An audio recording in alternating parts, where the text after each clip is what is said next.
एक बात याद रखना, जो मैं आपको बताने जा रहा हूँ वो बहुत काम की बात है। आप इस देश में रहते हो ना, चाहे आप किसी भी राज्य में रहते हो, कोई भी भाषा बोलते हो, किसी भी जाति के हो, चाहे कोई भी काम करते हो, आपको पॉलिटिक्स नहीं करनी है आप मत करो। लेकिन आपको अगर पॉलिटिक्स की समझ नहीं है ना, राजनीति की समझ नहीं है अगर आपको, तो आपका जीवन बहुत मुश्किल होने वाला है यहाँ पर। क्योंकि अपना देश सिर्फ और सिर्फ राजनीति पर ही चल रहा है इस वक्त। अब मैं आपको बताता हूँ एक बात, मैं बंगाल से बिलोंग करता हूँ, बंगाल में रहता हूँ। अभी अभी बंगाल में इलेक्शन खत्म हुआ है, अप्रत्याशित रिजल्ट आया है ऐसा मीडिया बता रही है। लेकिन अब बंगाल के लोगों से पूछेंगे ना तो अप्रत्याशित रिजल्ट नहीं है। यहाँ के वोटर साइलेंट थे, चुप थे।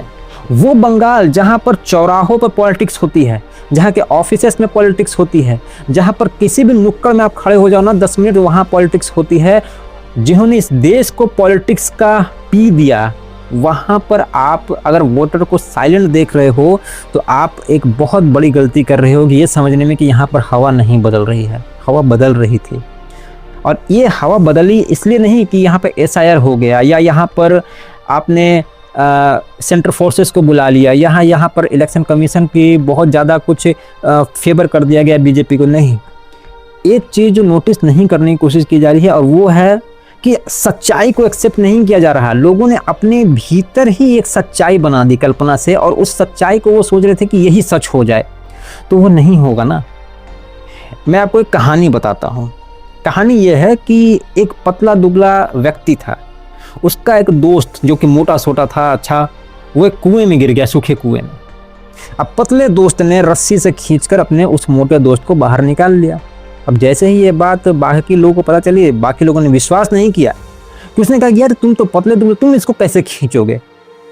तो जानते हैं उस पतले दोस्त ने क्या कहा, मेरी सबसे बड़ी ताकत यही थी कि तुम लोग यहाँ नहीं थे।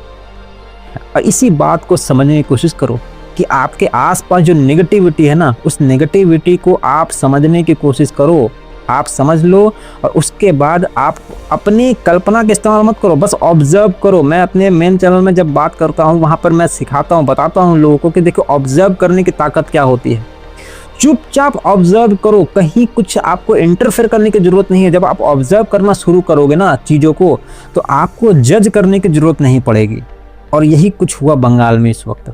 लोगों ने ऑब्जर्व करना शुरू किया, और उन सारे चैन्स को ना, जो पॉइंट्स थे जो बिखरे पड़े थे, उनको सबको एक चैन बना दिया। और जब चैन बना, एक पिक्चर बनी, तो जो पिक्चर निकल के आई, उन्होंने उस पिक्चर के बदौलत इस राज्य की सत्ता को बदल दिया।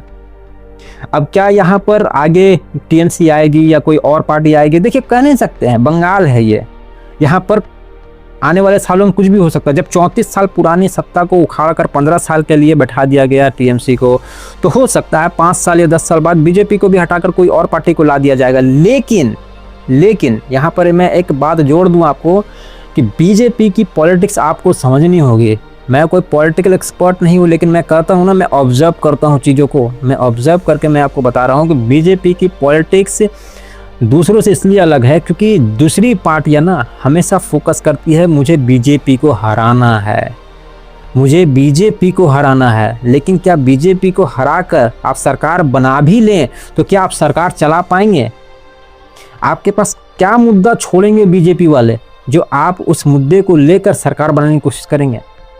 दूसरी नंबर बात, कभी भी यहाँ मेजोरिटी पर पॉलिटिक्स नहीं हुआ इस देश में, हमेशा माइनॉरिटी पर पॉलिटिक्स हुआ है। और चाहे आप कांग्रेस देख लो, चाहे आप TMC देख लो, या दूसरे राज्यों में देख लो, वो हमेशा माइनॉरिटी को केंद्र में रखकर पॉलिटिक्स करते हैं। पहली पार्टी है बीजेपी जिसने मेजोरिटी को एक साथ ब्लॉक कर लिया। और जब मेजोरिटी को आप ब्लॉक कर लेते हैं, सक्सेसफुल हो जाते हैं उस ऑपरेशन में, तो फिर आपके पास माइनॉरिटी वोट रहे या ना रहे उसकी आपको परवाह नहीं होती है। और ये बात समझनी होगी। बाला साहब ठाकरे ने कहा था एक बार कि मुस्लिमों से वोटिंग का राइट्स छीन लो आप, देश में पता चल जाएगा कितनी सेकुलर पार्टियां हैं। ये बात इसलिए उन्होंने कही थी कि जो मुस्लिमों को लगता है ना कि ये पार्टी उनके हक के लिए लड़ रही है या ये पार्टी उनके लिए सहानुभूति रखती है, ये मुस्लिमों को सबसे पहले भूलना हो, क्योंकि मुस्लिमों ने ही अपने आप को वोट बैंक बनाया है। मुस्लिमों ने अपने आप को यूज करने दिया है पार्टियों को कि लाओ आओ मुझे यूज करो, मुझे संतुष्ट करो, मुझे तुष्ट करो, तभी जाकर मैं तुम्हें वोट दूंगा। और जब मुस्लिम ऐसा करते आए हैं तो अब पॉलिटिकल पार्टियों ने भी उनको अपना खिलौना बना लिया है। अब जब हिंदू पॉलिटिक्स शुरू हुई है और इस देश में मेजोरिटी हिंदू है, हिंदुओं ने भी तो देखा ना किस तरीके से उनको साथ पॉलिटिक्स की जा रही है वर्षों से। और अब भी से नहीं, अब तो जो हिंदू पार्टियां जो बहुमत लेके आई हैं, अब तो वो मुगल काल से दिखाती आएंगे कि देखो तुम्हारे ऊपर क्या क्या अत्याचार किया गया है। तो क्या आप इसके लिए तैयार थे? आप इसके लिए तैयार नहीं थे। हिंदुत्व पॉलिटिक्स नहीं हो रही थी तब तक जब तक माइनॉरिटी को केंद्र करके कोई पार्टी नहीं लड़ रही थी। इसलिए मैं कहता हूं आपको ऑब्जर्व करना शुरू करो। आप ऑब्जर्व करना जब शुरू करेंगे ना तो आपको बाकी चीज़ों की ध्यान देने की जरूरत नहीं कि कौन अपनी सोच बता रहा है। आपकी अपनी सोच डेवलप होगी और जब आपकी अपनी सोच डेवलप होगी तो आपको ये हवा जो बदल रही थी ना वो देखने में आपको बिल्कुल आसानी हो जाएगी। और ऐसा नहीं है कि बंगाल से हूँ और इस वक्त बीजेपी चुनाव जीत चुका है तो मुस्लिमों को बहुत खतरा है। कोई खतरा नहीं है, जो कर रहे थे वही करेंगे। किसको डर होता है? क्या यूपी में इतने सालों से योगी आदित्यनाथ हैं, किसको प्रॉब्लम हुई? वहाँ पर कौन मुस्लिमों को प्रॉब्लम हुई? उन मुस्लिमों को प्रॉब्लम हुई जो इलीगल तरीके से रहे थे। उन मुस्लिमों को प्रॉब्लम हुई जिन्होंने समझ लिया था कि इस देश में सिर्फ और सिर्फ माइनॉरिटी के तुष्टिकरण के लिए ही राजनीतिक पार्टियां बैठी हुई हैं और वो चाहे जो भी करे उनको सेफ रखा जाएगा, उनको कवच में रखा जाएगा, सुरक्षा कवच में। उनको प्रॉब्लम हुई। जो आज भी मजदूरी कर रहे हैं, काम कर रहे हैं, किसी से उनको कुछ लेना देना नहीं, अपने परिवार से मतलब है, अपने समाज से मतलब है, देखो कुछ प्रॉब्लम नहीं होगी उनको, कहीं कोई प्रॉब्लम नहीं होगी। क्यों प्रॉब्लम होगी आप बताओ ना मेरे को। लेकिन आपको इस बात को समझना होगा कि आपको ऑब्जर्व करना होगा, चीज़ों को ऑब्जर्व करते हुए आपको समझना होगा। और ख़ास तौर से मुस्लिमों को कि आपने अपने आप को ही वोट बैंक बनाया है। आपने अपने आप को अलाउ किया है कि मैं वोट बैंक बन जाऊं, मेरी कम्युनिटी वोट बैंक बन जाए। और इसलिए ही पॉलिटिकल पार्टियां आपको वोट बैंक बना रही है। जिस दिन आप डेवलपमेंट के लिए जाएंगे, जिस दिन आप शिक्षा के लिए जाएंगे, जिस दिन आप अपने और बिजनेस के लिए जाएंगे, व्यापार के लिए जाएंगे, आप देखेंगे कि कोई भी पॉलिटिकल पार्टी आपको एक बार वोट बैंक बनाने से पहले 1000 बार सोचेगी। सिखों को क्यों नहीं बनाया जाता है? ईसाइयों को क्यों नहीं बनाया जाता है वोट बैंक? जैन को, बौद्धिस्ट को क्यों नहीं बनाया जाता है वोट बैंक? लेकिन हमेशा मुस्लिमों को ही क्यों बनाया गया? क्योंकि मुस्लिमों ने अलाउ किया कि आओ हमको वोट बैंक बनाओ। उन्होंने उसको अपना समझ लिया, जिन्होंने उनका नाम ले लेकर तुष्टिकरण की और अपनी राजनीति चमकाई। लेकिन अब आपको जो एक थ्योरी चलती थी ना पॉलिटिक्स में, वो आपको बदलता हुआ दिखेगा अब।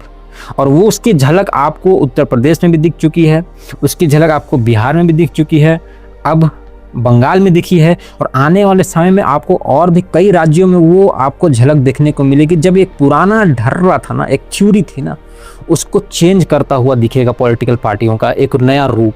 तो इन सारी बातों में कोर निकल के ही आता है कि आपको ऑब्जर्व करना है दोस्त। ऑब्जर्व करो चीज़ों को, ऑब्जर्व करते हुए।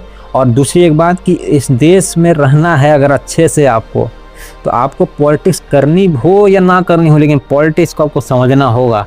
और जब आप पॉलिटिक्स समझोगे तो सारी चीज़ें खुद ब खुद क्रिस्टल क्लियर आपकी आंखों के सामने होता चला जाएगा। मिलते हैं अगले सेशन में। सब्सक्राइब फॉलो करते जाना।